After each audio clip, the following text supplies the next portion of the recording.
வணக்கம். மாற்றத்திற்கான ஊடக பணியின் அடையாளமான மக்கள் மேடையில் இன்றைய விவாத பொருள்.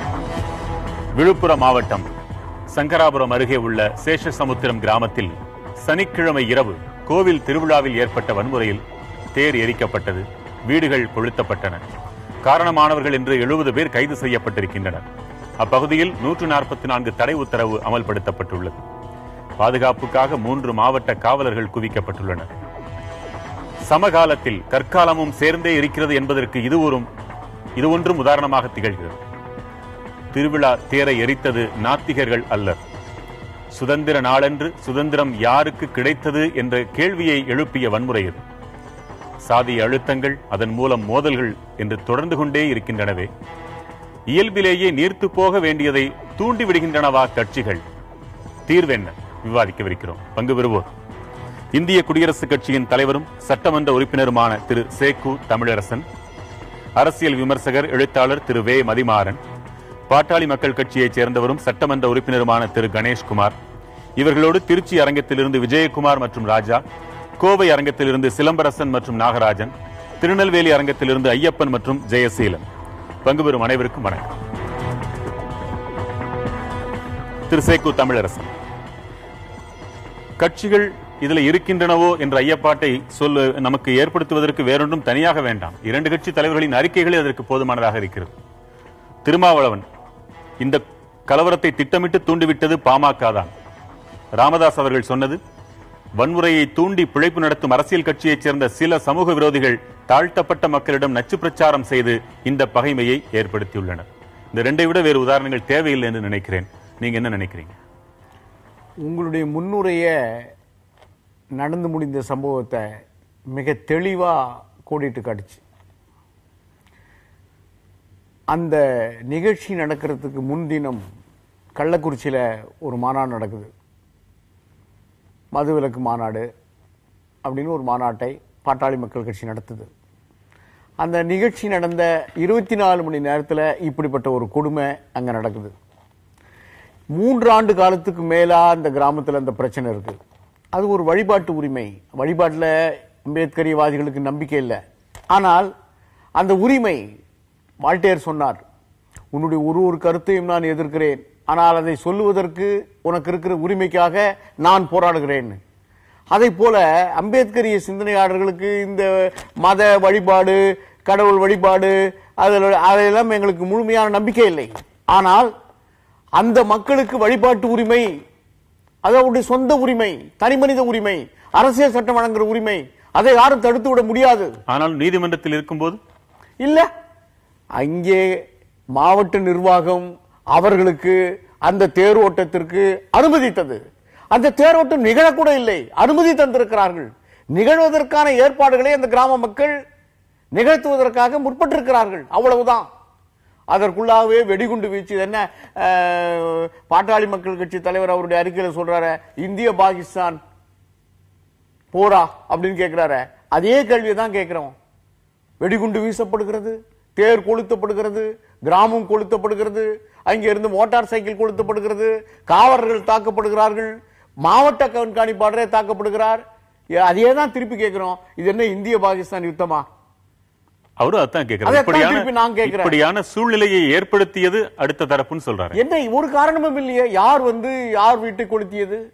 யாருக்கு என்ன செய்தார்கள்?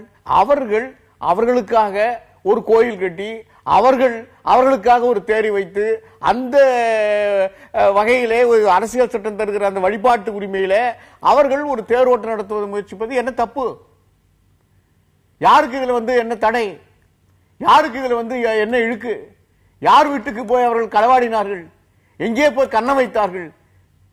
யாரிடம் போய் அவர்கள் மோத முயற்சித்தார்கள்? அவர்கள் வழிபடுவதற்கு அது பேதமையா? அது வேறு. ஆனால் அது அவருடைய சொந்த உரிமை, அரசியல் சட்டம் வழங்குகிற உரிமை, வழிபாட்டு உரிமை. அதை தடுப்பதற்கு இவர்கள் யார்? அந்த ஆணவத்துக்கு என்ன பெயர் வைக்கப்பது? நீங்களும் நேரடியாக கட்சியின் மீது குற்றம் சாட்டுறீங்களா? பின்னணியில் இருப்பாங்கன்னு நீங்க சொல்றீங்களா? அந்த அறிக்கையை வெளிப்படுத்துத, அவர்கள் வெளியிட்டிருக்கிற அறிக்கையை வெளிப்படுத்துத. அதுக்கு முன்னாலும் பின்னாலும், ஒரு சம்பவத்துக்கு முன்னால் பின்னால், முன்னால் ஒரு மாநாடு, பின்னால் ஒரு அறிக்கை, அதற்கு பின்னால் ஒரு உண்மை கண்டறியும் குழு. இது காட்டு ஒரு சம்பவத்துக்கு பின்னால முன்னாள் பின்னால் தானே நம்ம பார்க்கணும். அப்படியா? நீங்க என்ன கருதுறீங்க? தெளிவுபடுத்துதே யார் இதற்கு பின்னணி, யார் இதற்கு காரணம் என்பதை தெளிவுபடுத்துகிறதே. அதாவது நான் மரியாதைக்குரிய மூத்த சட்டமன்ற உறுப்பினர், அதுவும் இவ்வளவு அரசியல் அனுபவம் பெற்ற ஒருத்தரிடம் இருந்து இது போன்ற ஒரு கருத்தை வந்து நாங்கள் எதிர்பார்க்கல. உதாரணத்துக்கு சொல்ல வேண்டும் என்று சொன்னால், இந்த நிகழ்வை பற்றி அவருக்கும் தெளிவாக தெரியும். இதில் பாட்டாளி மக்கள் கட்சி எங்கே வந்தது என்பது எனக்கு சுத்தமா புரியல. ஒரு மூத்த தலைவர் இந்தியா பாகிஸ்தான் சொல்லிடுறேன் என்பதை அவர் எதிர்பார்க்கலன்னு சொல்றாரு. இல்ல, உண்மை நான் சொல்றேன். அந்த கருத்து, அந்த அறிக்கையை முழுசமா படிங்க. நாங்கள் கண்டித்திருப்பது காவல்துறையின் காட்டுமிராண்டித்தனத்தை நாங்கள் கண்டித்திருக்கிறோம். அதுல வந்து பலவிதமான அறிக்கையில் இருக்கக்கூடிய அம்சங்கள் இருக்கிறது. அந்த சம்பவத்தை பொறுத்தவரை யாரும் அந்த சம்பவத்தை நியாயப்படுத்தவில்லை. ஆனால் இதற்கு பாமக தான் காரணம் என்று ஒரு சில அரசியல் கட்சிகள், எங்கே ஏதாவது ஒரு பிரச்சனை நடந்துச்சுன்னா அதை உடனடியா எடுத்துட்டு வந்து பாமக தலையில வச்சு தனக்கு அரசியல் லாபம் தேடுவதற்காக ஒரு சில கட்சிகள் இருக்கிறார்கள். இதில் ஆரம்பத்தில் பார்த்தீர்கள் என்றால் அந்த கோயில், நீங்க பேசும்போது நான் பேசல, நீங்க பேசும்போது நான் பேசல, நான் சொல்லிடுறேன். அவங்களுக்கு வந்து இந்த பிரச்சனை ஏதோ மதுவிலக்கு மாநாடு என்பது நாங்க கள்ளக்குறிச்சியில மட்டும் போடல, அதற்கு முன்னாடி விருதாச்சலத்தில் போட்டோம், பல மாவட்டங்களில் போட்டு கொண்டு வருகிறோம். மதுவிலக்கு பிரச்சாரம் என்பதை இன்னைக்கு நேற்று நாங்க செய்யல, எத்தனையோ ஆண்டுகளாக செய்யறோம். எப்போ மதுவிலக்கு பிரச்சனை முடிஞ்ச உடனே எங்கேயும் பிரச்சனை வரல.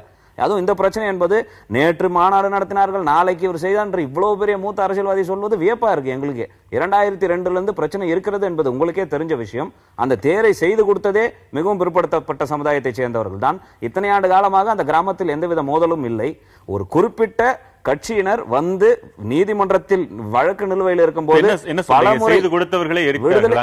விடுதலை சிறுத்தையை சார்ந்தவர்கள் எரித்தார்கள். விடுதலை சிறுத்தைகள் சார்ந்தவர்கள் அந்த இடத்துல தூண்டுறாங்க பிரச்சாரத்தை. நீதிமன்றத்தில் வழக்கு இருக்குது.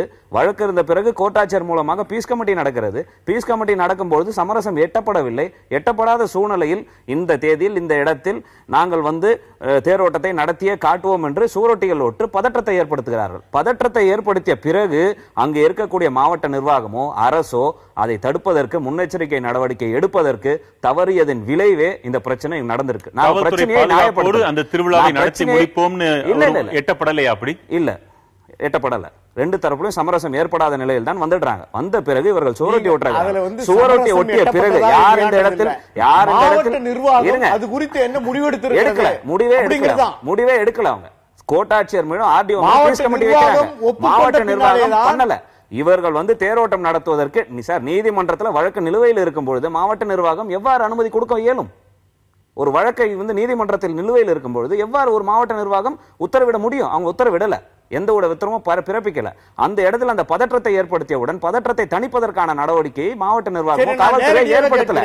இன்னொரு விஷயம் சொல்லிடுறேன். இன்னைக்கு இந்த சம்பவம் நடந்து விட்டது. இன்னைக்கு இந்த சம்பவம் நடந்து விட்டது. சார் நாங்க கொடுத்த அறிக்கை எதுக்கு கொடுத்திருக்கிறோம்? ஒரு இரவு அரை மணி நேரம் இந்த பிரச்சனை நடந்து விட்டது. இதற்கு முன்னாடி ஆம்பூர்ல இது போல பிரச்சனை நடந்தது. ஆனால் என்ன இழப்பு? தேரோட்டத்தை யார் தடுத்தா? அதனால உங்களுக்கு என்ன வந்து மிகப்பெரிய இழுக்கு? அதாவது நீ உங்ககிட்ட நான் அதான் எதிர்பார்க்கலன்னு சொல்றேன். அந்த தேரை செய்து கொடுத்து இன்றைக்கு அந்த சம்பவத்துக்கு தூண்டுதலாக இருக்கக்கூடியவர் சுப்பிரமணியம் என்பவர் தேமுதிகவை சேர்ந்தவர். இன்னைக்கு 70 பேர் கைது செய்ததுல 20 பேர் அதிமுகவை சேர்ந்தவர்கள். இதுவரை அந்த ஊரை பொறுத்தவரை அதிமுக தான் அதிக வாக்குகள் பெற்று வருகிறது. இரண்டாவது படியாக பாத்தீங்கன்னு சொன்னீங்கன்னா திமுக போன முறை ஊராட்சி மன்ற தலைவர். பாமக அங்க வலுவான கட்சி கிடையாது. எப்படி நீங்க பாமக மேல தேவையில்லாம குற்றம் சொல்லலாம்? உங்களுக்கு ஏதாவது ஒரு இடத்துல ஏதோ ஒரு பிரச்சனை நடந்தால் மற்ற அரசியல் கட்சிகளை போல் பாமகவை வைத்து அரசியல் லாபம் சம்பாதிக்க வேண்டும் என்று நீங்கள் நினைப்பது எந்த விதத்தில் நியாயம் என்று எனக்கு தெரியல. இதுல பாமக எங்க வந்தது? பாமக கண்டித்தது காவல்துறையின் பாமக கண்டித்தது காவல்துறையின் அராஜகத்தை, காவல்துறையின் இருக்கிறது. சகோதரத்துவத்துக்கும் மனித நேயத்துக்கும்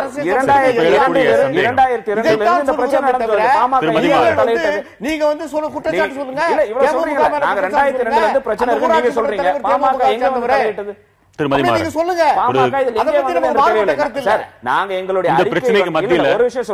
தேர்தல் இருக்கிற மாரியம்மன் வந்து இதுல கலந்துக்கவே கூடாது, இந்த பிரச்சனையில இருந்து கண்காணாம இருக்கணும்னு 2 பேருடைய விருப்பமா இருக்கும் நினைக்கிறேன். நான் கிராம தேவதைன்னு கேள்விப்பட்டிருக்கோம்.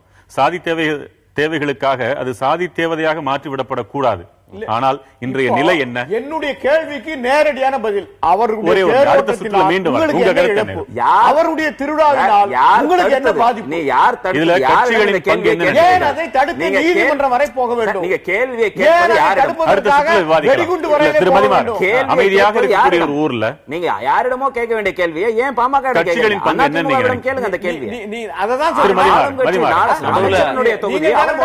அறிக்கை விட்டுருக்கீங்க சார். நாங்க அறிக்கை விட்டது காவல்துறையின் காட்டுமிராண்டித்தனத்தை. பெண்களை அடித்திருக்கிறார்கள், குழந்தைகளை அடித்திருக்கிறார்கள்.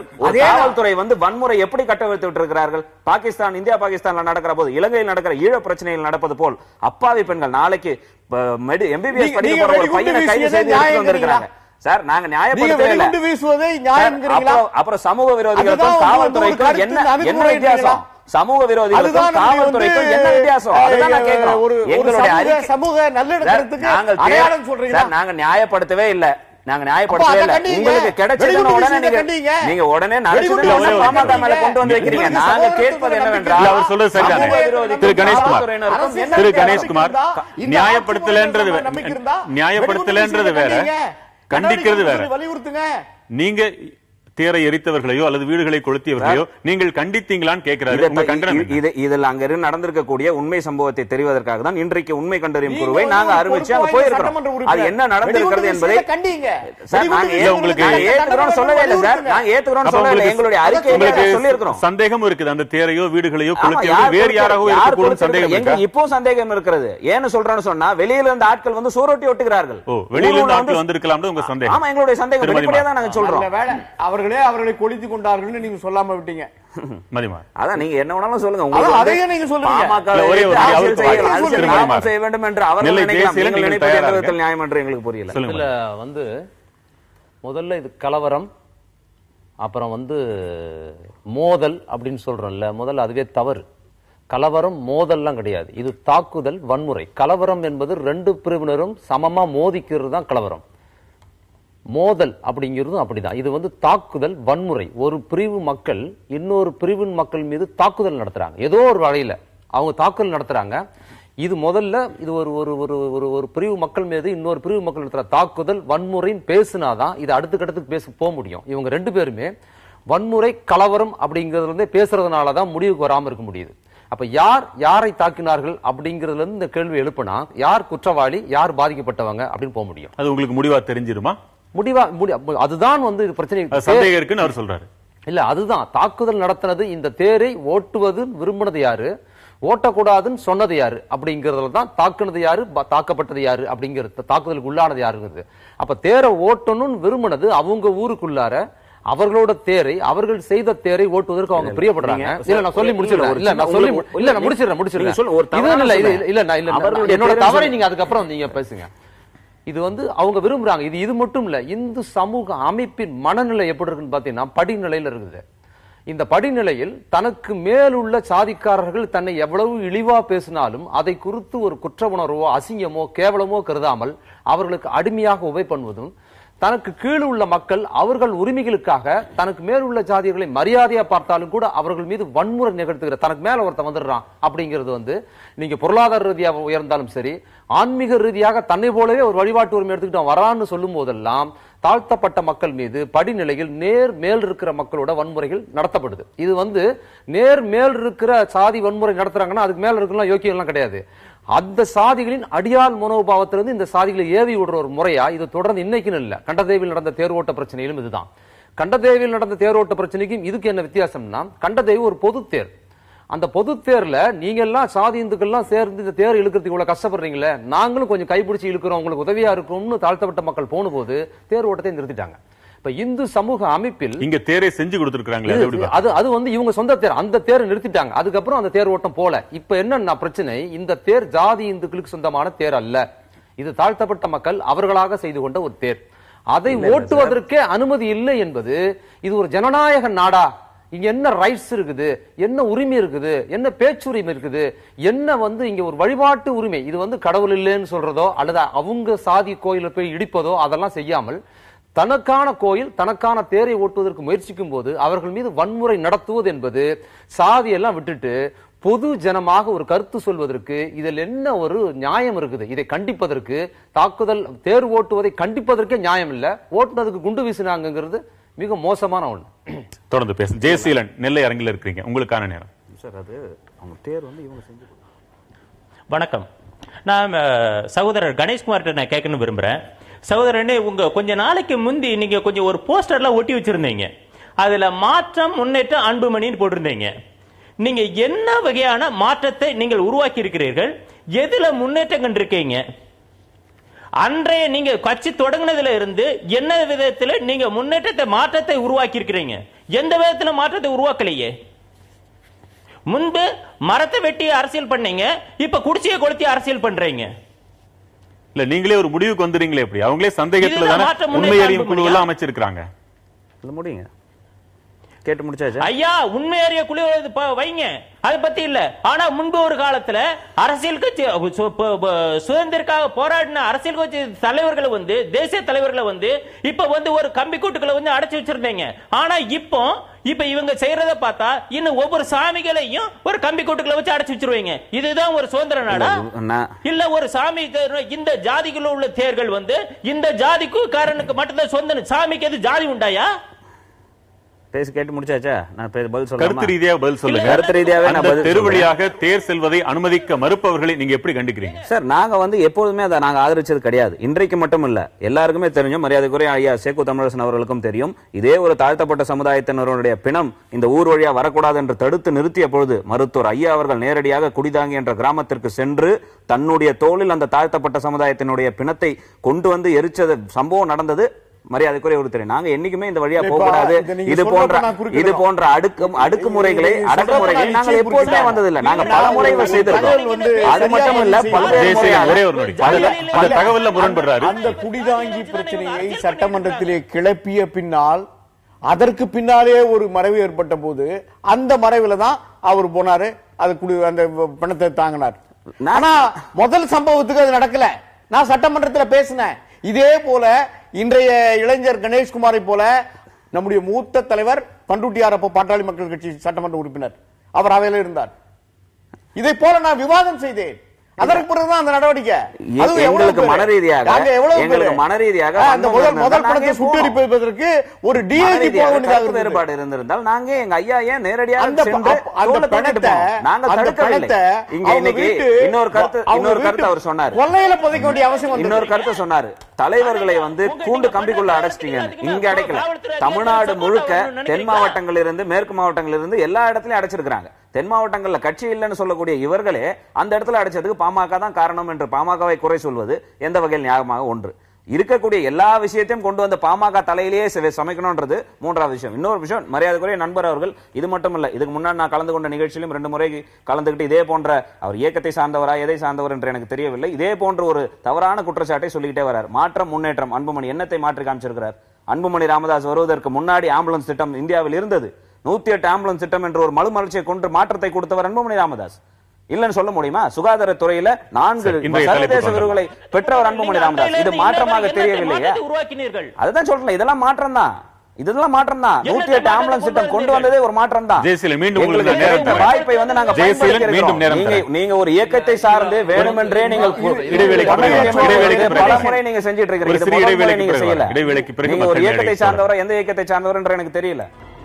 எந்த ஒரு ஜாதி மோதல்னாலும் அங்க சொல்லாம ஆஜராகிறது 2 அமைப்புகள் கண்டிப்பா ஆஜராயிடுறாங்க. ஆனா அந்த ஜாதி அமைப்புகளே இதுக்கு பின்புலமாக இருக்கிறாங்கிறது அப்பட்டமா தெரியுது.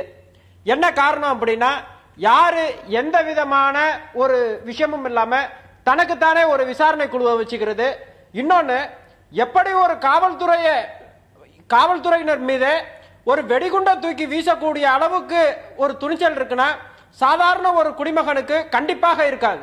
இதற்கு பின்பு கண்டிப்பாக தன்னை காக்க அரசியல் கட்சிகள் வரும், கண்டிப்பாக அவர்களுக்கு இந்த ஓட்டு வங்கி பயன்படும் என்ற ஒரு நோக்கில்தான் அவர்கள் செயல்பாடு இருக்கின்றது. விழுப்புரம் என்றாலே வன்முறை கலாச்சாரம், இந்த வெடிகுண்டு கலாச்சாரம் என்பது தமிழ்நாட்டையே குலுங்கக்கூடிய வகையில், அதாவது உழுக்கக்கூடிய வகையில் இதில் யாருமே தலையிடக்கூடாது, காவலர்கள் தலையிட்டால் கூட அவர்களுக்கு கைகால்கள் இருக்காது என்ற ஒரு நோக்கத்தில் எச்சரிக்கக்கூடிய வகையில் இந்த வகையில் ஒரு வன்முறையை கட்டவிழ்த்ததற்கு பின்புலமாக கண்டிப்பாக தன்னை அடையாளப்படுத்தாமல் இருக்கக்கூடிய ஜாதிய கட்சிகள் கண்டிப்பாக வெளிப்படுத்த வேண்டும். அரசாங்கம் அவர்களை இரும்பு கரம் கொண்டு அடக்க வேண்டும். எந்த கட்சியா இருந்தாலும் அங்க போகாம இருந்தா மக்கள் அமைதியாகவே இந்த பிரச்சனையை தீர்த்திருப்பாங்க. இவர் ரொம்ப நுட்பமாவும் ரொம்ப வேல்யூடாவும் பாயிண்ட் சொல்லியிருக்கிறாரு. இப்போ எந்த தாழ்த்தப்பட்ட மக்கள் மீது பெரும்பாலும் தென் மாவட்டத்தில் வட மாவட்டத்தில் நடக்கிற வன்முறைகள் பாத்தீங்கன்னா அவர்களுக்கு மேல் இருக்கிற, அது பிற்படுத்தல் சமூகத்துல மிக பிற்படுத்தல் கீழே இறங்கினா தாழ்த்தப்பட்டார், இவங்க மேலதான் வன்முறை நடக்குது. ஆனா கிளாஸ் வர்க்க ரீதியா பாத்தீங்கன்னா 2 பேரும் ஒரே வர்க்க நிலையில இருக்கிறாங்க. இன்னும் சொல்ல போனா இடைநிலை சாதிகள் மத்தியில் வட மாவட்டங்கள்ல தாழ்த்தப்பட்ட மக்களோடு நெருக்கமாக ஒரு சகோதரனுக்கு பழகிற பண்பு யாருக்கு இருக்குன்னு பாத்தீங்கன்னா குறிப்பாக வன்னிய சமுதாயத்து மக்களும் பறையர் சமுதாயத்து மக்களும் பொது இடங்களில் மாமா மச்சான் பேசிக்கிறது, கிராமங்களில் தோழமையா இருக்கிறது. அதுக்கு மேல் உள்ள சாதிக்காரர்கள் தாழ்த்தப்பட்ட மக்களோடு நெருக்கமா பழகவே மாட்டாங்க. நான் பார்த்த மட்டும் இல்ல, இவ்வளவு தோழமையாக நெருக்கமாக மாறுகிற வர்க்க மனோபாவம் உண்டாகிற ஒரு சூழலுக்குள்ளார சாதி உணர்வு பாக்குறது அதெல்லாம் தீண்டாமைங்கிறது பெரும்பாலும் வன்னியர்கள் தாழ்த்தப்பட்ட மக்கள்கிட்ட பாக்குற துணி இன்னைக்கு இல்ல, பெரும்பாலும் இல்ல. வன்முறைகள்ங்கிறது வேற.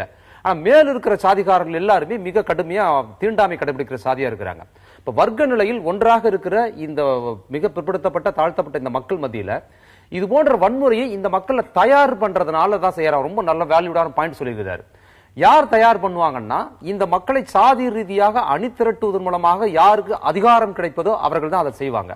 குறிப்பாக இங்க மட்டுமல்ல, தர்மபுரியில் நடந்த சம்பவம், இங்க நடந்திருக்கிற சம்பவம், இதுக்கு முன்னால இதே விழுப்புரம் மாவட்டத்தில் ஒரு சர்ச் பிரச்சனை வந்தது. அப்போ திமுக ஆட்சியின் போது எறையூர் பிரச்சனை. அப்போ இதே மாதிரியான இன்னைக்கு தடியடி இந்த அரசு நடத்தினது போது அன்னைக்கு துப்பாக்கி சூடு நடத்துறதுக்கு பிற்பாடுதான் அங்க சிறுகுழுவா இருந்த தாழ்த்தப்பட்ட மக்களை பாதுகாக்க முடிஞ்சது.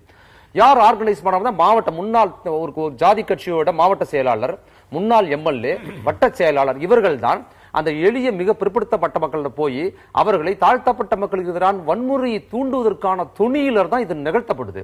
அப்போ இதை நிறுத்தணும் அப்படின்னா என்ன அப்படின்னு பாத்தீங்கன்னா அந்த கேள்வி முடிச்சு, அப்ப ஒரு தரப்பில் இருந்து மட்டும் கட்சி அந்த ஒடுக்கப்பட்டவர்கள் யார் பாதிக்கப்பட்டார்களோ அந்த விதத்துல சொல்றேன், யார் பாதிக்கப்பட்டார்களோ அவர்களுக்கு சப்போர்ட்டிவா ஒரு கட்சி போறதை மட்டும் நீங்க வரவேற்கிறீங்களா? இல்ல, பாதிக்கப்பட்டவர்களுக்குமாக ஒரு கட்சி மட்டும் இல்ல, ஒட்டுமொத்தமாக ஜனநாயக கட்சிகள் எல்லாமே பாதிக்கப்பட்ட மக்களுக்கு ஆதரவா தான் போகணும். எப்பவுமே இந்த பிரச்சனை இல்ல. இப்ப ஈழத்தமிழர் பிரச்சனையும் தமிழர்களுக்காக அப்படின்னு ஒரு குரல் வரும்போது எப்படி எல்லா கட்சிகளும் ஒரு குரலா பேசுவதற்கு முயற்சி எடுத்து நம்ம செஞ்சோமோ அதுபோல் தமிழ்நாட்டுக்குள் யார் பாதிக்கப்படுகிறார்களோ, யார் ஒடுக்குமுறைக்கு உள்ளாகிறார்களோ அவர்களுக்கான ஒரு பொது தளத்தில் வருவதற்கான முயற்சி செய்யணும். ஒரே ஒரு சந்தேகம், ஒரு நிமிஷம் இருங்க, நான் சொல்லி முடிச்சிடறேன். இன்னொரு விஷயம், இப்ப பொது கூட்டமைப்பு, இப்ப மது ஒழிப்பு அப்படிங்கிற ஒரு கூட்டமைப்பு எடுத்துக்கிட்டீங்கன்னா அந்த கூட்டமைப்புக்குள்ளார தலித் கட்சிகளாக இருக்கிற எல்லா கட்சிகளும் இந்த கூட்டமைப்புல பொது விஷயத்துக்கு வராங்க. அப்ப தமிழ் ஈழத்தமிழர் பிரச்சனை வரும்போது தலித் இயக்கங்கள் பொது கூட்டமைப்புக்குள்ள போறாங்க. ஆனால் தாழ்த்தப்பட்ட மக்கள் மீது நடக்கிற வன்முறையின் போது ஒரு கூட்டமைப்பு தமிழ்நாட்டில் உருவாகவே மறுக்குது. அந்த கூட்டமைப்பை தலித் கட்சிகளும் உருவாக்க மறுக்குது. என்ன பண்றாங்க, தலித் கட்சிகள் தலித் விரோத கட்சிகளோட கூட கூட்டணி வச்சுக்க முயற்சிக்கிறாங்க. ஆனால் தலித் கட்சிகளுக்குள்ள ஒரு கூட்டணிக்கு கூட அவர்கள் முயற்சிக்கல என்பது மாறாக யார் நிர்கதியா நிக்கிறாங்கன்னா மிக பெரும்பாலும் தாழ்த்தப்பட்ட மக்கள். இன்னொரு தாழ்த்தப்பட்ட மக்கள் மீது எங்கெல்லாம் வன்முறை நடக்குதுன்னு எடுத்து பாத்தீங்கன்னா எங்கெல்லாம் தாழ்த்தப்பட்ட மக்கள் ரொம்ப சிறுபான்மையா ஒரு 5000 பிற்படுத்தப்பட்ட குடும்பங்கள் இருக்கிற இடத்துல 100 குடும்பங்கள் மட்டும் தாழ்த்தப்பட்ட குடும்பங்கள் இருக்கிற பகுதியில் மட்டும்தான் இந்த வன்முறை நடக்குது. மற்ற மெஜாரிட்டியா தாழ்த்தப்பட்ட இருக்கிற பகுதியில் வன்முறை நடக்கிறது, அவங்களே பாதுகாப்பா இருக்கிறாங்க. அப்ப தலித் இயக்கங்களும் மற்ற அமைப்புகளும் எங்க அமைப்பு கட்டுறாங்கன்னு பாத்தீங்கன்னா மெஜாரிட்டியா இருக்கிற இடத்துல போய் மாநாடு போடுறது, அங்க பேசுறது, அதெல்லாம் நடக்குதே தவிர பாதிக்கப்படுற மக்கள் மத்தியில் இன்று மனித உரிமை என்பதே கிடையாது. சைக்கிள் ஓட்டக்கூடாது, செருப்போட்டு போக கூடாது, மிதி வெட்டு குத்து அப்படி என்பது ரொம்ப குறைவான எண்ணிக்கையில் தாழ்த்தப்பட்ட நடக்குது. அந்த இடத்தில் இன்றும் மக்கள் கேட்பது நாதியற்றவர்களாக இருக்கிறார்கள். ஒடுக்கப்பட்டவர்களுக்காக கட்சிகள் எல்லாம் கிளம்பிய பிறகும் கூட அவங்க இன்னும் அடி வாங்குறாங்கன்னா கூடுதலா இருக்குது. உங்களுடைய ஒற்றுமையின்மை தான் சொல்றாரு. அதுக்கு நான் பதில் சொல்றேன். இதுல எங்களுடைய பார்வை வேற. இதை போன்ற பிரச்சனைகள் இன்றைக்கு எழல. இதை போன்ற கருத்துக்களும் இன்றைக்கு தான் புதிதான கருத்துக்கள் இருக்குன்னு சொல்ல முடியாது. இது ரொம்ப காலத்துக்கு முன்னாடியே, அரை நூற்றாண்டு காலத்துக்கு முன்னாடியே பாபா அம்பேத்கர் காலத்திலேயே அவருடைய காலத்திலேயே எழுந்த கருத்துக்கள். அவர் ரொம்ப தெளிவா அழகா சொன்னார். ஒரு வாரத்தில் சொன்னாரு, ஆடுகள் சங்கம் வைப்பதற்கும் சிங்கங்கள் ஒரு அமைப்பை ஏற்படுவதற்கும் வித்தியாசம் இருக்கிறது. அதுவே இன்னும் அவர் நான் தமிழ்ல இப்படி மொழிபெயர்த்திருக்குமே தவிர சில பேர் ஓநாயில ஒரு இடத்துல அவர் சொல்லுவார், ஆடுகள் சங்கம் வைப்பதற்கும் ஓநாய்கள் சங்கம் வைப்பதற்கும் வித்தியாசம் இருக்கு அப்படின்னு. ஆடுகள் தங்களை பாதுகாத்துக் கொள்வதற்காக தங்கள் நலத்துக்காக ஒரு அமைப்பை கட்டுது. இது வேற இந்த தத்துவத்துக்கு போல. ஆனால் இன்னொரு கருத்து என்னன்னா, இது ஒரு அரசியல் சட்ட உரிமை, ஒடுக்கப்பட்ட மக்களுக்கான பாதுகாப்பு என்பது அவருடைய அந்த நலம் என்பது. நீங்க சொல்ற விளக்கத்துக்கு நான் கேட்டது நான் என்ன சொல்ல, பிற்படுத்தப்பட்ட சமூகங்கள் தலித் அல்லாத கூட்டமைப்புன்னு உருவானதுக்கு பிறகு சொல்ல வர தலித் இயக்கங்கள் தலித் கூட்டமைப்புன்னு உருவாக்க மறுக்குது. மாறாக தலித் விரோத கட்சிகளை நியாயப்படுத்துவதும், அதற்கு ஒரு போலீஸ் தலித் மக்களுக்கு வன்முறை பண்ணா அங்க இருக்கிற ஒரு தலித் தலைவர் அதை நியாயப்படுத்தி பேசுவாரு. அப்புறம் இந்த பக்கத்துல வந்தா ஒரு ஜாதி கட்சி தலைவருக்கு ஒருத்தர் விருது கொடுப்பாரு. இந்த தலித் கூட்டமைப்பை உருவாக்குவதற்கு இன்னொன்னு சொல்லிடுறேன். ஒரு தலித் கூட்டமைப்பு ஒரு திராவிட கட்சிக்குள்ளார நான் சொல்லிடுறேன், ஏதோ சேர்த்து சொல்லுங்க. ஒரு திராவிட கட்சிக்குள்ளார கூட்டமைப்புல ஒரு தலித் கட்சி இருக்குதுன்னா அதுல இன்னொரு தலித் கட்சி உள்ள வந்தா ஒரு கட்சி வெளியே போயிடுது.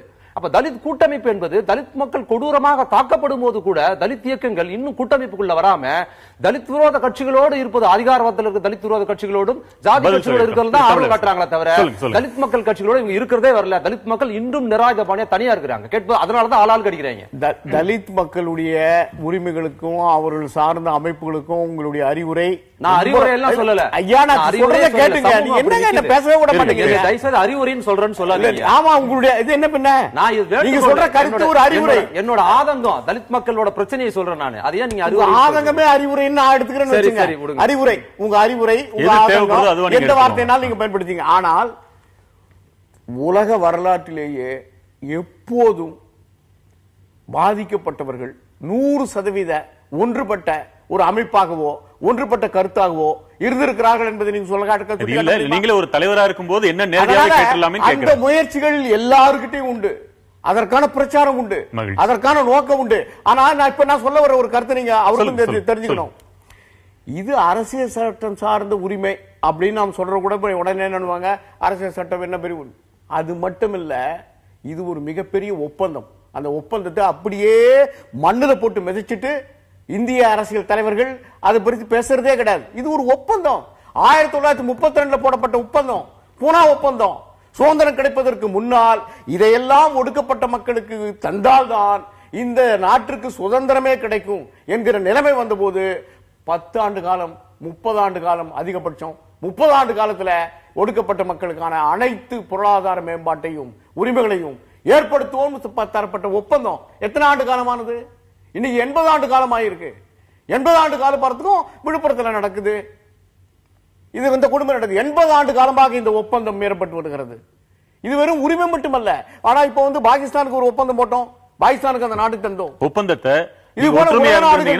சுதந்திரத்துக்கு முன்னால் போடப்பட்ட எல்லா ஒப்பந்தங்களும் நிறைவேற்றப்பட்டிருக்கிறது. ஆனால் இந்தியாவில் சுதந்திரத்துக்கு முன்னால் 1932 47க்கு முன்னால 15 ஆண்டு காலத்துக்கு முன்னாடி போடப்பட்ட ஒப்பந்தம் இன்னைக்கு 70 ஆண்டு காலத்துக்கு பிறகும், ஆக 85 ஆண்டு காலமாகியும் இந்த ஒப்பந்தம் முழுமையாய் நிறைவேற்றப்படல.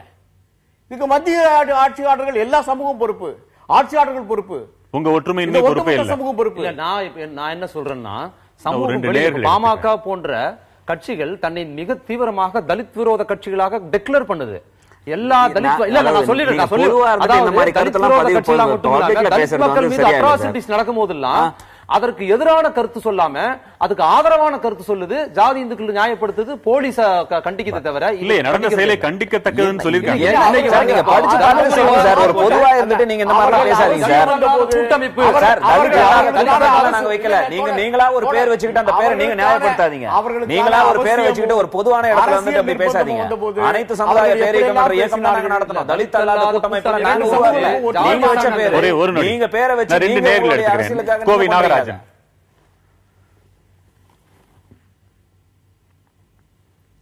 சரி, இப்ப கணேஷ்குமார்கிட்ட கேட்கணும். கேளுங்க. அவரு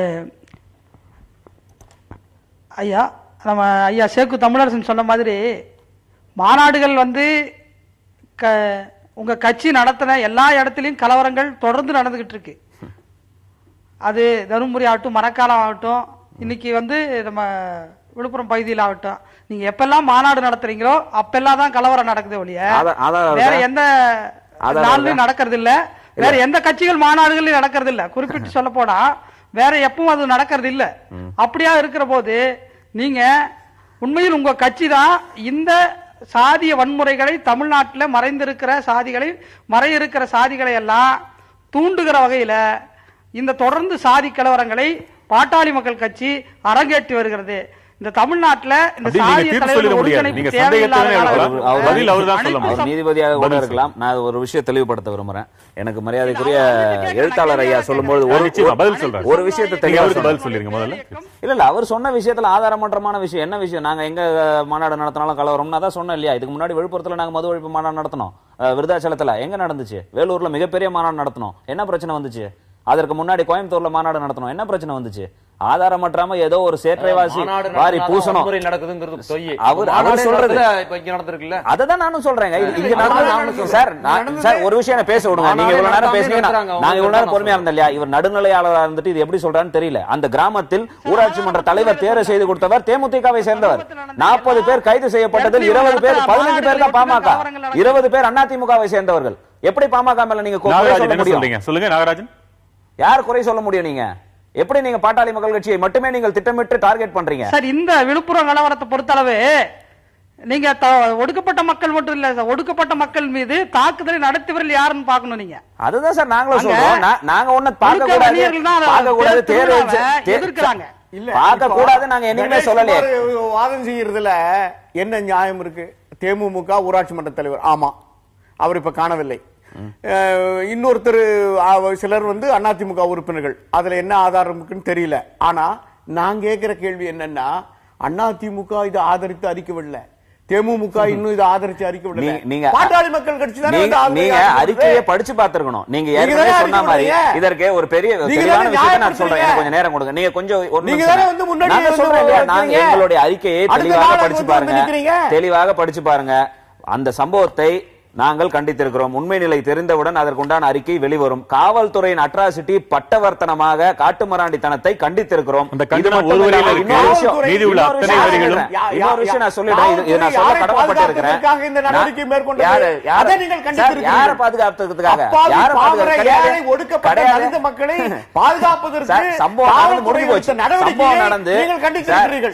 காவல்துறை எல்லை மீறி இருக்குன்னு சொல்லிருக்காங்க.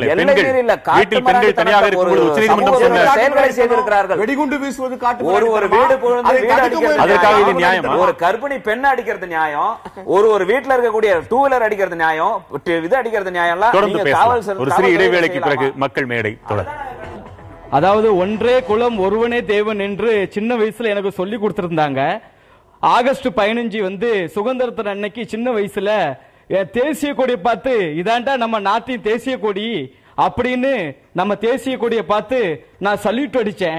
ஆனா வளர வளர எங்க பக்கத்துல இருக்கிற தெருவிலையும் அந்த இருக்கிற தெருவிலையும் இதுதாண்டா நம்ம ஜாதி கொடி, இதுதாண்டா நம்ம ஜாதி கொடின்னு இப்புள்ள இளைஞர்களுக்கு அனைத்தையும் ஒரு தீவிரமா ரத்தத்திலே ஊற வச்ச இந்த அரசியல்வாதிகள் லைஃப் எங்களுக்கு வேண்டாம் சார்.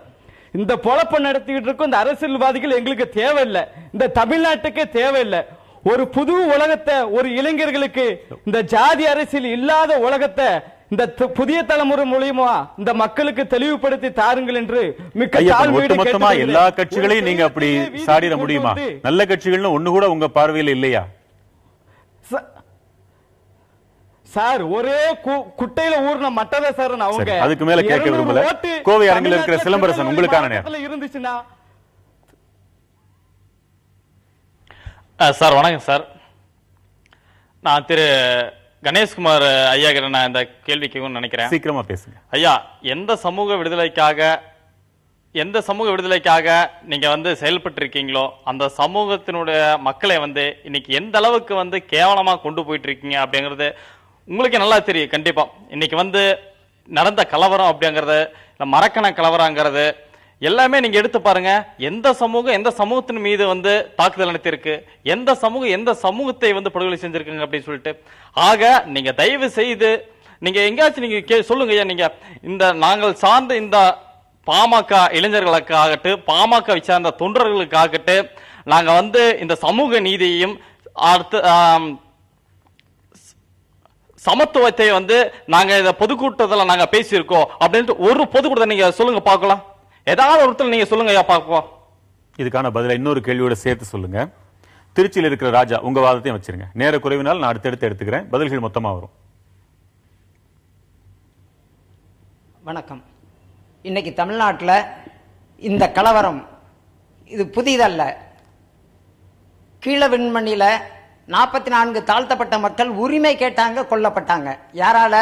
ஆதிக்க சாதியினரால. அதே போல இன்றைக்கு தனது உரிமைக்காக, ஒரு வழிபாட்டு உரிமைக்காக இன்றைக்கு தனது உடைமைகளை எல்லாம் இழந்து தெருவில் நிற்கிறாங்க அங்கே தாழ்த்தப்பட்ட மக்கள். அதோடு மட்டுமல்ல, நான் இந்த பிரச்சனைக்கு முன்பு நடந்த இளவரசன் படுகொலை, கழுத்தை நெரிச்சு கொள்வதை போல தொடர்ந்து பாட்டாளி மக்கள் கட்சி தனது கருத்துக்களையும் நஞ்சான நடவடிக்கைகளை தொடர்ந்து செஞ்ச போது வாழ வழி தெரியாமல் இவ்வளவு பேர் நாம் இருந்தும் அந்த இளைஞனை காப்பாற்ற முடியவில்லை. இதற்கு காரணம் பாட்டாளி மக்கள் கட்சி. இல்ல எப்படி நீங்க எல்லாரும் ஒரு பொதுப்படையான ஒரு முத்திரை குத்துவது போல உங்களால் எப்படி சொல்ல முடியுது? நீங்க எப்படி தீர்ப்பு எழுத முடியுது? உங்களுடைய கருத்து அதுவாக இருக்கலாம், பதில் அவர்கிட்ட தானே கேட்கணும். சொல்கிறேன், தமிழகம் முழுவதும் இப்படிப்பட்ட கலவரங்கள் புதிதல்ல. வட மாநிலங்களிலும் இப்படிப்பட்ட கலவரங்கள் தொடர்ந்து நடப்பதற்கு காரணம் இந்திய சமூகத்தில் எப்படி இந்து மத சாதிய கட்டுமானம் தொடர்ந்து நீடிப்பதற்கு இங்கே இந்திய அரசியல் சட்டம் வழிவகுக்கிறது. தமிழில் தனது அர்ச்சனையை செய்வதற்கு தமிழகத்திலே தடை. அதே போல கருவறையில தமிழில தாழ்த்தப்பட்டவர்கள் உள்ளே நுழைந்து ஒரு அர்ச்சகனாக நிற்பதற்கு இன்றைக்கு தடை. அதே போல பல்வேறு இடங்களிலும் தமிழில பேசுவதற்கு மொழி தடை. இப்படிப்பட்ட சாதிய கட்சிகள் வளருவதற்கு காரணம் இந்து மதத்தில் உள்ள சாதி அடுக்கு என்பது எனது குற்றச்சாட்டு. இதற்கு அன்றைக்கே தந்தை பெரியாரும் அம்பேத்கரும் மிக கடுமையாக போராடினார்கள். ஆகவேதான் இந்து மதத்துடைய இந்த சாதி அடுக்குகள் இழிவானது. வர்க்க ரீதியாக உழைக்கும் மக்களுக்கு பாதுகாப்பு இல்லை. ஆகவே 2 லட்சம் தாழ்த்தப்பட்ட மக்களோடு அன்றைக்கு அம்பேத்கர் சுயமரியாதைக்காக வெளியேறினார். இந்த சமூகத்தில் உழைக்கக்கூடிய மக்கள் எல்லா பிரிவிலும் இருக்கிறார்கள். ஒரே ஒரு கேள்வி, நெல்லை ஜெயசீலன் மட்டும் கணேஷ்குமார் கேட்டார், நீங்கள் ஒரு இயக்கத்தை சார்ந்தவரோன்னு சந்தேகம் வருதுன்னு கேட்டாரு, உங்க பதில் என்ன? புறக்கணிக்க வேண்டும், சாதிய கட்சிகளை தடை செய்ய வேண்டும். ஐயா, நான் எந்த இயக்கமும் எனக்கு இதுவரை கிடையாது. அவர் ஏதாவது புதுசா ஒரு இயக்கம் கண்டா சொல்றாரா எனக்கே தெரியாது. பட் ஆனா ஒன்று பார்த்து அவர்கிட்ட கணேஷ்குமார்ட்ட நான் ஒரு கேட்கிற கேள்வி இது. அன்பு அவருடைய சின்னையான்னு சொல்றாருல அன்புமணி ராமதாஸ், அவருக்கு பேர்ல அன்பு இருக்குதே தவிர அவர் பெயருக்கும் அவர் செய்யற அரசியலுக்கும் எந்த விதத்தில் துளியும் சம்பந்தம் கிடையாது. அவர் பெயர் நீங்க ஒரு இயக்கத்தினர் அல்லன்னு சொல்லிட்டீங்க, அது போதும். நீங்க எப்படி சொல்லலாம்? திரு கணேஷ்குமார் பேசுறதுக்கு உங்களுக்கு முதல்ல தகுதி இல்ல. நீங்க மறுபடியும் எதுக்கு அவர் எல்லாவற்றையும் அரசியல் நீங்க ஒரு இயக்கத்தினரான்னு கேட்டீங்க, அதோட நிறுத்தி அவருடைய பேசிட்டு இருக்க நம்ம கட் பண்ணியாச்சு. ஒரு விஷயம் உங்க தலைவர்களே சொல்லுவீங்க, எல்லாம் மக்கள் பார்த்துட்டு இருக்காங்க, மக்களுக்கு எல்லாம் தெரியும், நீங்க என்ன சொன்னாலும் ஊடகங்கள் என்ன சொன்னாலும் பரவாயில்ல, மக்கள் உண்மையை பேசுவார்கள். மக்களினுடைய பொது கருத்து இப்படியாக இருக்குது. அதுக்குதான் நான் தெளிவா ஒரு விஷயம் இது நான் தெளிவுபடுத்த வேண்டியது என்னுடைய கடமை என்றே எடுத்துக்கிறேன். இத்தனை ஆண்டு காலத்தில் ஏதோ தமிழ்நாட்டில் சாதியை உருவாக்கியவர் மருத்துவர் ஐயா என்ற ஒரு எண்ணம் இவங்க மனசுல இருக்கா இல்லையான்றது தெரியல. அப்படிப்பட்ட பேச்சு தான் இங்க இருக்கு. தமிழ்நாட்டிலோ இந்தியாவிலேயோ சாதியை உருவாக்கியவர் அன்புமணி ராமதாஸ் இல்லை, மருத்துவர் ஐயா இல்லை என்பதை நீங்க முதல்ல தெளிவுபடுத்தணும். அதுலயும் அந்த நண்பர் தெளிவா சொன்னாரு, இந்து மதத்தில் இருக்கக்கூடிய இந்த சாதிய வேறுபாடுகளால் ஏற்படக்கூடிய பிரச்சனை. இன்னொரு விஷயம், மரியாதைக்குரிய எழுத்தாளர் அவர்கள் சொன்ன ஒரு விஷயத்தை நான் இங்க நினைவு கூற விரும்புறேன். சாதி இருக்கக்கூடாதுங்கிறத நான் தான் சொல்ல வரேன், அதை சார்ந்துதான் வரேன். வன்னியர்களும் சரி, தாழ்த்தப்பட்ட மக்களும் சரி, ஒரு வாழ்க்கை நிலையில சரி நிலையில தான் இருக்கிறாங்க. பிற்படுத்தப்பட்ட அவர்களுடைய உரிமை ஒடுக்கப்பட்ட நிலையில் தான் இருந்துகிட்டு இருக்கிறாங்கன்றது நிதர்சனமான உண்மை. அதுல யாரும் எந்த மாற்று கருத்தும் சொல்லிவிட முடியாது. எப்படி தாழ்த்தப்பட்ட மக்களின் உரிமைகள் தடுக்கப்பட்ட பொழுது அம்பேத்கர் அவர்களும் மற்றவர்கள் எல்லாம் போராடினார்களோ, அதுபோல் கல்வியிலும் வேலை வாய்ப்பிலும் பின்தங்கி இருந்த மக்களை உயர்த்த வேண்டும் என்பதற்காக மருத்துவர் ஐயா அவர்கள் தோன்றி அந்த மக்களுக்கான ஒரு போராட்டத்தை, அதுவும் கூட தாழ்த்தப்பட்ட சமுதாய தலைவரான கன்ஷிராம் அவர்களை முன்னிலையால் வைத்துக் கொண்டுதான் அந்த போராட்டத்தை தொடங்கினார். அன்றைக்கு பிறகு கட்சி துவங்கப்பட்ட பொழுதே தாழ்த்தப்பட்ட மக்களை எந்த விதத்திலும் நாங்கள் எதிரிகளாக பார்க்கவில்லை என்று சொல்லி கட்சியின் பொதுச் செயலாளர் பதவி இன்றைக்கும் அவர்களுக்கு தான் வழங்கப்பட்டு வருகிறது. எந்த ஒரு இடத்திலும் நாங்க அவங்களை பண்ணல. ஒரு குறிப்பிட்ட இயக்கம், இன்னைக்கும் சொல்றேன், குறிப்பிட்ட வன்முறை கும்பலாக இருக்கக்கூடிய அந்த இயக்கத்தை நாங்கள் தொடர்ந்து எதிர்த்து கொண்டு வருகிறோம். அதை கூட ஒரு காலகட்டத்தில் நாங்கள் இது போன்ற இப்படி ஒரு குற்றச்சாட்டை வைக்கலாம். அவங்க மேல சொன்னீங்களே வன்முறை கும்பல்னு ஒரு கட்சியை நீங்க சொல்ல முடியுமா? இன்னைக்கு சொல்றேன் சார், நான் ஒரு கட்சின்னு சொல்றேன். இன்னைக்கு இந்த வன்முறைக்கு காரணம் அவர்களாக இருக்கிறார்கள் என்பது பட்டவர்த்தனமான உண்மை. ஒரு போஸ்டர் அடிச்சு ஒட்டுறாங்க, தன் இயக்கத்தின் பேரை வைத்து ஒட்டுறார்கள். அதற்கு பிறகு அந்த இடத்தில் தோன்றுகிறது கருத்துரிமை. போஸ்டர் ஒட்டக்கூடாதா? இல்ல போஸ்டர் அந்த இடத்துல பதற்றம் ஏற்படுது. இப்போ அவர் சொன்ன அவங்களுடைய அவர்களுடைய உரிமை தானே, அதுதான் நாங்க சொல்றோம். அவர்களுடைய உரிமை. போஸ்டர் ஒட்டினாங்க, பதற்றம் ஏற்பட்டது. மாவட்ட நிர்வாகம் அதை கண்டுகொள்ளவில்லை, அதை தடுப்பதற்கான நடவடிக்கை எடுக்கவில்லை. கலவரத்திற்கும் பாமகவிற்கும் என்ன சம்பந்தம் என்று நான் இங்கே முதலிய கேள்வி எழுப்பினேன். இவ்வளவு பிரச்சனைகள் நடந்திருக்கிறது. ஏதோ ஒரு இடத்தில் தமிழ்நாட்டில் எந்த மூலையில் பிரச்சனை நடந்தாலும் இது பாமகவால் தான் நடந்தது என்று அரசியல் வைத்து, இந்த சாதிய மோதல்களை வைத்து அரசியல் செய்ய நினைப்பவர்கள் கொண்டு வந்து பாமக மேல போடுறாங்க. இந்த அரசியலை தொடர்ந்து இன்னொரு விஷயமா நான் கேட்க விரும்புறேன். இந்த சாதியை வேண்டாம் என்று சொல்கிறார்கள் இல்லையா திராவிட கட்சிகள், நாங்கள் வந்து அதுல ஒன்றுபடுறோம். சாதியே இல்லை என்று உருவாக்குங்கள். 50 ஆண்டு காலம் சுதந்திரம் அடைந்து இதுவரைக்கும் ஆட்சி செய்தார்கள். எந்த ஒரு சாதியை இவர்களால் ஒழிக்க முடிந்தது? பட்டியலிருந்து எந்த ஒரு சாதியை இவர்கள் நீக்கிவிட்டார்கள். நாங்கள் உடன்படுகிறோம். இத்தனாவதுல நாங்க சொல்றோம், ஏதோ ஒரு சாதி, இந்த சாதின்னு இல்ல, ஏதோ ஒரு சாதியை இவர்களால் நீக்கிட்டார்கள். இந்த சாதியே இல்ல அப்படின்னு ஆக்கிட்டாங்க. இந்த சாதி கட்சிகளால சொல்ல முடியுமா? எந்த ஒரு இடத்தில் பிரச்சனை நடந்தாலும் பாமக தென் மாவட்டத்தில் பிரச்சனை நடந்தாலும் பாமக பேசுறது. நான் சொல்றேன், பாப்பாப்பட்டி கீரிப்பட்டில தேர்தல் நடத்தலன்னா பாமக தான் காரணமா? சொல்லுங்க, அதையும் சொல்லுங்க. அங்கேயும் தாழ்த்தப்பட்ட மக்கள் பகுதியில் நடக்கிற பிரச்சனைக்கு பாமக தான் காரணமா? ரெண்டு கட்சிகள் பாஞ்சு வருதுன்றது ஒரு குற்றச்சாட்டுனா இன்னும் சில கட்சிகள் வராதது என்றது என்னுடைய கேள்வி. தீவிரமான இந்து பெயர் தான், அங்க இருவருமே இந்துக்கள் தான். இந்துக்கள் எங்கெல்லாம் பாதிக்கப்படுகிறார்களோ அங்கெல்லாம் நாங்கள் காப்பாற்றுவோம்னு வேறு மதத்தவர்கள் சண்டை போடும் போது இந்து மத தலைவர்கள் சொல்றாங்களே, இங்க இந்த RSS பாரதிய ஜனதா போன்ற தலைவர்கள் எல்லாம் இங்கே அடிச்சு பிடிச்சிட்டு வர்றது இல்லையா? என்ன காரணமா இருக்கு? இது ரொம்ப நுட்பமான ஒரு கேள்வி. இந்த தாழ்த்தப்பட்ட மக்கள் மீதான இந்த தாக்குதலின் பின்னணியில் வெறும் சாதி கட்சிகள் மட்டுமல்ல, இதன் பின்னணியில் இங்க ஒரு அஜெண்டா, தமிழ்நாட்டுக்குள்ளார மதவாத கட்சிகளோட பின்னணியும் இதுல இருக்குதுன்னு நான் கருதுறேன். எப்படி அப்படின்னு கேட்டீங்க, நீங்க சொன்ன மாதிரி சங்கராபுரம், சேஷசமுத்திரம் இந்த பேருக்கும் அந்த ஊர்ல இருக்கிற மிக பிற்படுத்தப்பட்ட மக்களுக்கும் தாழ்த்தப்பட்ட மக்களுக்கும் சம்பந்தமே கிடையாது. பேருக்கும் அந்த ஊருக்குமே சம்பந்தம் கிடையாது. சங்கராபுரம்னு பேரு, சேஷசமுத்திரத்துக்கும் இந்த எளிய மக்களுக்கு தொடர்பே கிடையாது. எப்படி அந்த ஊரின் பேருக்கும் ஊர் மக்களுக்கும் தொடர்பு இல்லையோ, இதன் பின்னணியில சாதியின் பின்னணி தமிழ்நாட்டுக்குள்ளார இந்து அமைப்புகள் மதவாத எதிர்ப்பு அரசியல் இங்க பண்ண முடியாது. மற்ற மாநிலங்களில் பண்ணுவது போல் இங்க சாதி அரசியலை தான் பண்ண முடியும். அப்ப இங்க சாதி கட்சிகளை பின்னணியில் இருந்து இயக்குவதன் மூலமாக குறிப்பாக தலித் மக்களுக்கு எதிரான பிற்படுத்தப்பட்ட மனோபாவத்தை, இங்க பெரும்பாலும் பிஜேபி வந்து இங்க வருது பிசிஸ் மனோபாவத்தோட தான் கட்டமைக்கப்படுது. அப்ப பிற்படுத்தப்பட்டவரோட மனோபாவத்தை உருவாக்குவது அதை தலித் விரோதத்தில் உருவாக்குதுங்க பின்னணியில் அதில் தீர்மானிக்குது. நான் என்ன சொல்ல விரும்புறேன்னா, இதுக்கு பிஜேபி மற்றும் மதவாத கட்சிகளுக்கு எதிராக இயங்குகிற முற்போக்கு அமைப்புகள், அரசியல் கட்சிகள் கிட்ட என்ன சொல்றேன்னா, எப்படி நீங்க வந்து ஒரு மதவாத கட்சியோட கூட்டணி இல்லை என்பதில் மிக தீவிரமாக கம்யூனிஸ்ட் கட்சி, தலித் அமைப்புகள் இருக்கிறீர்களோ, அதுபோல் ஜாதிய கட்சிகளோடு நாங்கள் கூட்டணி வைப்பதில்லை அப்படிங்கிறதையும் தீவிரமா அறிவிக்கணும்னு சொல்றேன். நம்ம கணேஷ்குமார் 2 கேள்வி எழுப்பினார். டாக்டர் ராமதாஸ் தான் ஜாதியை உருவாக்குனாரா? அதுக்கு முன்னாடி சாதி இல்லையா? இங்க சாதி போச்சுன்னு ஒரு கேள்வி. அந்த கேள்வி டாக்டர் ராமதாஸ் சாதியை உருவாக்குனார்னு சொல்லல. ஆனால் சாதியை காப்பாற்றுகிற வேலையில் அவர் ஈடுபட்டு கொண்டிருக்கிறார். சாதியத்தை காப்பாற்றுகிற வேலையில் ஈடுபட்டு கொண்டிருக்கிறார். அதுதான் குற்றச்சாட்டு. என்ன பேச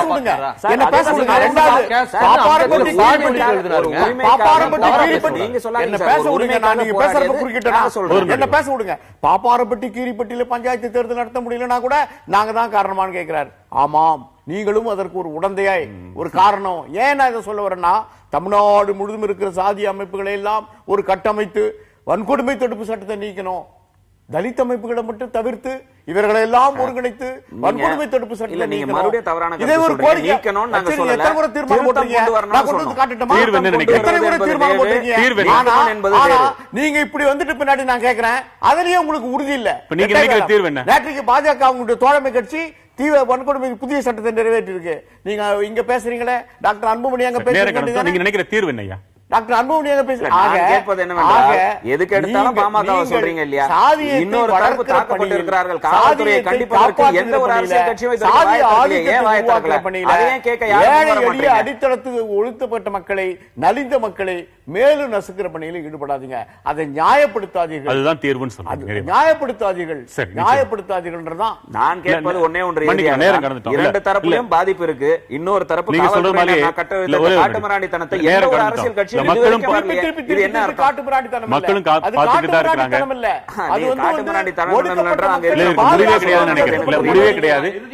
குறியீடா சொல்லி முடிக்க விரும்புறேன். இந்த சமூகத்தில் எல்லா தலைவர்களுக்கும், ராஜாஜி, காந்தி, நேரு, பெரியார் உட்பட பொது தலைவராக அறியப்படுற இந்த சமூகத்துக்குள்ளார என்னைக்கு டாக்டர் அம்பேத்கர் ஒரு நிறைவாயிடுச்சு. தலைவா அறியப்படுறாரோ அன்னைக்கு இந்த ஜாதி வன்முறைகள் போகும். என்னைக்கு அம்பேத்கர் கூண்டுக்கு வெளியில வந்து நிக்கிறாரோ அன்னைக்கு தாழ்த்தப்பட்ட சந்திச்சதுல மகிழ்ச்சி. மற்றும் ஒரு முக்கிய தலைப்பில் மீண்டும் சந்திக்கலாம். வணக்கம்.